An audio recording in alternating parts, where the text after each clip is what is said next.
ఒకప్పుడు రోహన్ అనే తెలివైన చిన్న పిల్లవాడు నివసించేవాడు. రోహన్ పట్టణంలో అతిపెద్ద పాన్ కేక్ ప్రియుడు. అతను 1 మైలు దూరం నుండి సిరప్ వాసనను పసిగట్టగలదు. ఒకరోజు ఉదయం రోహన్ ఒక అద్భుతమైన ఆలోచనతో మేల్కొన్నాడు.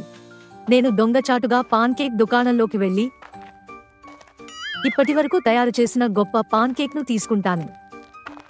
అర్ధరాత్రి రోహన్ దొంగచాటుగా దుకాణంలోకి ప్రవేశిస్తాడు. అతను మెగా పాన్ కేక్ చూశాడు. అతని కడుపు ఉత్సాహంతో గర్జించింది. అతను దాన్ని తీయడానికి ప్రయత్నించినప్పుడు అతనికి శబ్దం వినిపించింది. రోహన్ అతని వైపు చేతులు జోడించి చూస్తున్నది ఆ దుకాణ యజమాని. అతను, "నువ్వు నా పాన్ కేక్ తో పారిపోతావా?"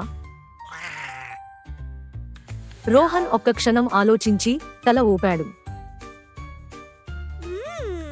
అవును, చాలా అందంగా ఉంది. దుకాణ యజమాని ఊపిరి పీల్చుకున్నాడు.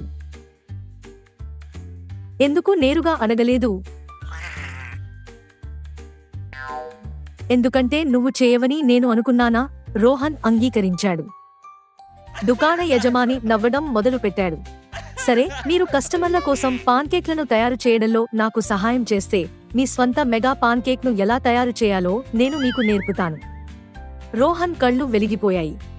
ఆ రోజు తర్వాత రోహన్ ఇప్పటివరకు ఎవరూ చూడని అత్యుత్తమ పాన్ కేక్ చెఫ్ అవుతాడు. మరియు అతను చాలా ముఖ్యమైన పాఠం నేర్చుకున్నాడు. పుచ్చుకోవడం అంటే అడగడం ఎల్లప్పుడూ మంచిది. మరియు పాన్ కేక్లను పంచుకున్నప్పుడు అవి రుచిగా ఉంటాయి.